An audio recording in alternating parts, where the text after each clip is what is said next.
Hello Bezawada మజాకా ఛానల్కి స్వాగతం అండి. అందరూ ఎలా ఉన్నారు? మేమైతే చాలా బాగున్నాం. మీరందరూ కూడా హ్యాపీగా అండ్ హెల్తీగా ఉండాలని దేవుణ్ణి కోరుకుంటున్నాం. ఈరోజు అయితే దోసకాయ మటన్ వండుతున్నారండి మా మదరు. మా ఇంట్లో మా ప్రశాంతికి మా అన్నయ్యకి చాలా చాలా ఫేవరెట్ కర్రీ దోసకాయ మటన్. సో చాలా స్పెషల్గా ఆవిడే వండుతారు. మటన్కి సంబంధించిన ఏ వెరైటీ అయినా సరే మా మదరే చేస్తారండి. ఇప్పుడు మా ప్రశాంతి కూడా ఆల్రెడీ వంటల్లోకి వచ్చేసింది. చాలా టేస్టీగా వండుతుంది. ఈరోజైతే దోసకాయ మటన్ మా మదరే ప్రిపేర్ చేస్తున్నారు.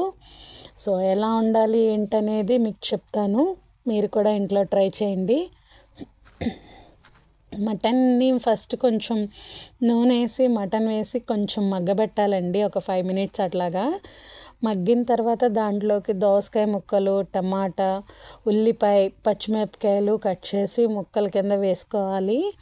మటన్ని ఈ దోసకాయ ముక్కల్ని మనం తరిగేసి వేసుకున్న ఉల్లిపాయ ముక్కలు ఇవన్నీ కూడా కలపాలండి. వీటిలో ఇప్పుడు మనం వాటర్ పోసుకోవాల్సిన అవసరం ఉండదండి. ఎందుకంటే దోసకాయలోనే వాటర్ కంటెంట్ ఎక్కువ ఉంటుంది కాబట్టి మనం ఇవన్నీ ఒకసారి కలిపేసుకొని మూత పెట్టేసుకుంటే ఒక 10 నిమిషాలు అట్లా మగ్గనిస్తే కొంచెం దగ్గరగా వస్తాయండి. మనకి ముక్కలు ఉడుకుతున్నాయి అన్నప్పుడు కూర అడుగంటకుండా తిప్పుకుంటూ ఉండాలి. ఇందులో కొంచెం కావాల్సినంత ఉప్పు వేసుకోవాలండి. ముక్కలకి చక్కగా పడుతుంది. కల్లుప్పు మేమైతే కల్లుప్పు వేస్తామండి. రాక్ సాల్ట్ అంటారు దాన్ని. చాలా వరకు సాల్ట్ యూస్ చేస్తారు. మేమైతే కల్లుప్పే యూస్ చేస్తాం వంటల్లో. సో మనకు తగినంత ఉప్పు వేసుకొని ఒకసారి మళ్ళీ కలుపుకోవాలండి. మొత్తాన్ని కలిపిన తర్వాత మూత పెట్టి ఉంచాలి. మళ్ళీ ఒక 10 నిమిషాలు అట్లా మగ్గనిస్తే ముక్కలు చక్కగా ఉడికిపోతాయి. వాటికి పడుతుంది ఆ ఉప్పు అనేది. టేస్ట్ చాలా బాగుంటుంది.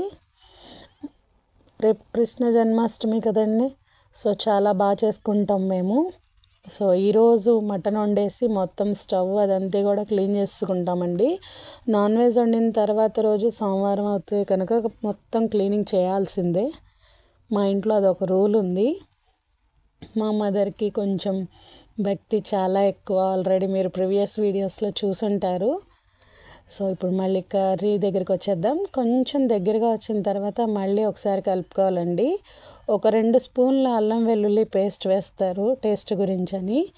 ఆ ఫ్లేవర్ వేయంగానే మనకి ఆటోమేటిక్గా నాన్ వెజ్ని ఫుల్ టేస్టీగా తింటున్న ఫీల్ వస్తుంది కదండి. సో 2 స్పూన్ల అల్లం వెల్లుల్లి పేస్ట్ వేసుకొని ఒకసారి కలుపుకోవాలి.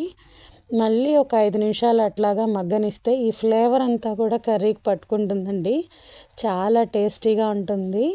ఆ తర్వాత కారం, పసుపు వేసుకొని కలుపుకోవాలి. ఇలా మిక్స్ చేసుకుంటూ ఉండటం వల్ల ఏంటంటే కూర అడుగంటదండి. వీలైనంత వరకు కలుపుకుంటూ ఉంటేనే ఎప్పుడైనా సరే నాన్ వెజ్ అనేది టేస్ట్ బాగుంటుంది. లేదంటే ఆయిల్ కానీ ఆ పీసెస్ కానీ అడుగంటుతుందండి. అప్పుడు మనకి టేస్ట్ మారిపోతుంది. సో అలా కాకుండా ఉండాలంటే మధ్య మధ్యలో చూసుకుంటూనే ఉండాలి. మనకి ఆల్రెడీ దోసకాయలో ఉన్న వాటర్ వల్ల ముక్కలు చక్కగా ఉడికిపోతాయి. ఉడికిపోయి ముక్క ఉడికింది అనుకున్న తర్వాత ఈ కారం వేసేసి కలిపేసుకోవాలండి.